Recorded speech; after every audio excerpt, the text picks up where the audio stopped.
Halo semuanya, selamat datang di video pembahasan hukum laut internasional kami. Kali ini kami akan membahas terkait salah satu peristiwa penting di dunia hukum laut internasional, yaitu sengketa maritim antara negara Bangladesh dan Myanmar di Teluk Benggala.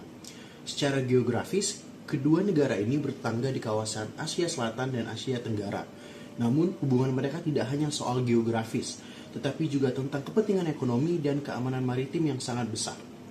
Ini masalahnya adalah klaim yang tumpang tindih antara Zona Ekonomi Eksklusif atau ZEE dan landas kontingen di Teluk Benggala.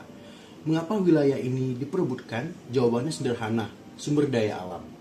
Teluk Benggala menyimpan cadangan minyak dan gas alam lepas pantai yang sangat besar, sekaligus jalur perdagangan penting serta sumber mata pencaharian nelayan di kedua negara. Ketegangan memuncak pada awal 2000-an saat Myanmar memberikan izin eksplorasi energi di wilayah ini, juga klaim oleh Bangladesh. Puncaknya terjadi pada tahun 2008 ketika kapal survei yang dikontrak oleh Myanmar memasuki wilayah sengketa. Yang direspons Bangladesh dengan mengirimkan kapal perang. Karena negosiasi bilateral selama puluhan tahun tidak menemukan hasil, sengketa ini akhirnya dibawa ke meja hijau internasional, yaitu ITLOS. Nah, sekarang kita akan masuk ke forum penyelesaiannya. Untuk menyelesaikan konflik ini secara damai, digunakanlah kerangka UNCLOS 1982.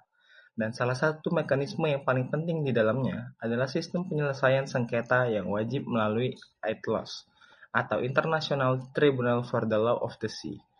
Lalu, apa keunggulan dari ITLOS ini sendiri? Lembaga ini terdiri dari 21 hakim independen dengan keahlian teknis maritim yang spesifik.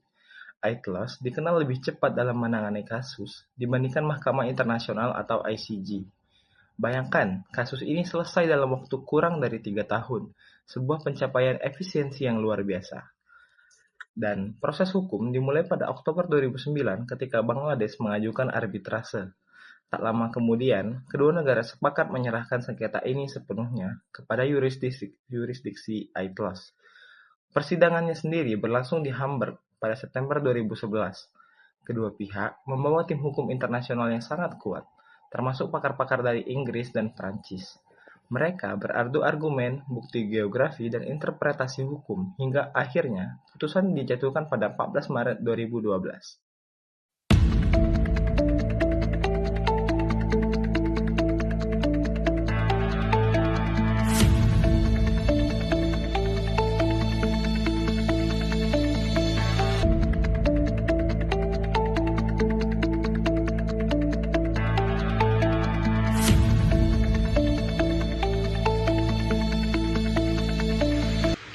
Salah satu perdebatan utama dalam kasus ini adalah tentang delimitasi atau penentuan batas zona ekonomi eksklusif. Berdasarkan UNCLOS, negara pantai itu memiliki hak berdaulat untuk mengelola sumber daya alamnya hingga 200 mil laut dari garis pangkal. Masalahnya, klaim 200 mil laut antara Bangladesh dan Myanmar ini saling tumpang tindih. Hal ini menciptakan kondisi ketidakpastian hukum bagi perusahaan yang ingin berinvestasi. Kondisi ini semakin rumit karena bentuk pantai Bangladesh yang cekung atau konkav. Bangladesh berargumen bahwasannya jika mereka menggunakan metode equidistance atau garis sama jarak secara murni, wilayah laut mereka akan terpotong dan terjepit oleh klaim Myanmar dan India. Fenomena ini disebut juga oleh cut-off effect. Oleh karena itu, Bangladesh menuntut pendekatan berbasis equity atau keadilan agar kondisi geografis mereka dapat dipertimbangkan. Tapi di sisi lain, tentu Myanmar bersikeras memakai metode equidistance karena mereka menganggap bahwasannya metode tersebut lebih objektif dalam hukum internasional. Melanjutkan poin sebelumnya, kita juga harus bicara soal landas kontinen. Berbeda dengan ZEE yang pada sebelumnya hanya fokus pada kolam air, landas kontinen di sini berkaitan dengan dasar laut dan tanah di bawahnya.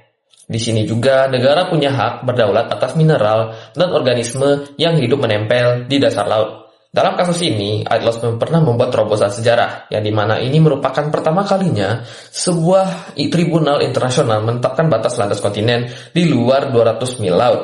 Tribunal ini juga menegaskan bahwa mereka punya yurisdiksi untuk itu meskipun proses di Komisi Batas Landas Kontinen atau CLCS belum selesai.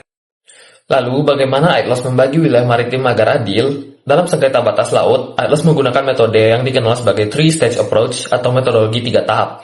Metode ini dirancang agar pembagian wilayah tidak hanya mengikuti hitungan geografis semata, tapi juga mempertimbangkan prinsip keadilan bagi negara-negara. Tahap pertama adalah menarik garis sama jarak sementara atau provisional equidistance line.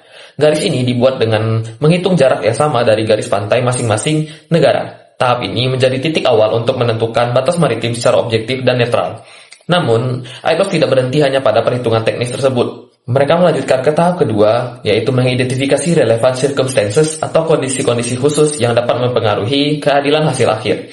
Dalam kasus Bangladesh dan Myanmar, tribunal melihat bahwa bentuk pantai Bangladesh yang cekung berpotensi membuat negara itu seolah terkunci dan kehilangan akses yang memadai ke laut lepas apabila garis sama jarak diterapkan secara kaku. Faktor geografis, kondisi pantai, hingga dampak ekonomi dan akses pelayaran juga ikut dipertimbangkan dalam tahap ini. Lalu lanjut ke tahap ketiga atau terakhir, yaitu uji proporsionalitas. Pada tahap ini, ILOC membandingkan panjang garis pantai masing-masing negara dengan luas wilayah maritim yang diperoleh. Tujuannya adalah memastikan hasil akhirnya tetap proporsional dan tidak memberikan keuntungan berlebihan kepada salah satu pihak. Melalui penerapan prinsip keadilan atau equitable principles inilah, ILOC kemudian menggeser garis batas maritim agar Bangladesh tetap memiliki akses yang layak ke laut lepas. Putusan ini menjadi salah satu contoh penting bagaimana hukum laut internasional berusaha menyeimbangkan kepastian hukum dengan rasa keadilan antar negara.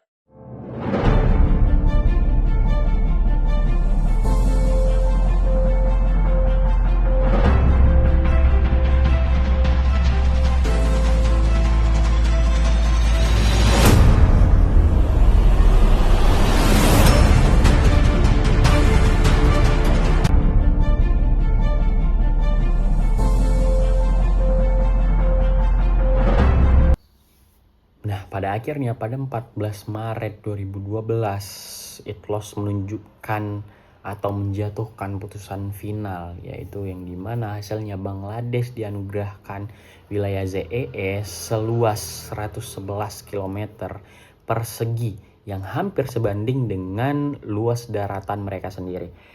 Garis batas ditetapkan pada 215 derajat dan mencapai 200 mil laut. Dampaknya itu sangat luar biasa.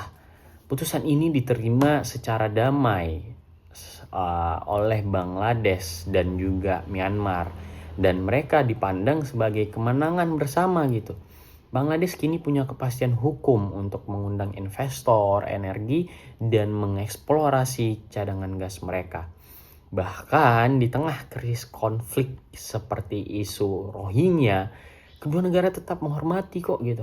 Mereka tetap menghormati batas wilayah yang telah ditetapkan ITLOS itu sendiri gitu. Nah, sebagai kesimpulan dari kasusnya Bangladesh dan Myanmar ini, kedua negara itu membuktikan sebenarnya bahwa hukum internasional bukanlah sekedar teori aja kok. ITLOS itu telah menunjukkan bahwa sengketa maritim yang kompleks, yang berpotensi konflik bersenjata atau perang, itu dapat diselesaikan secara damai, adil, efektif, dan secara soft gitu, secara diplomatis, secara diskusi melalui mekanisme hukum.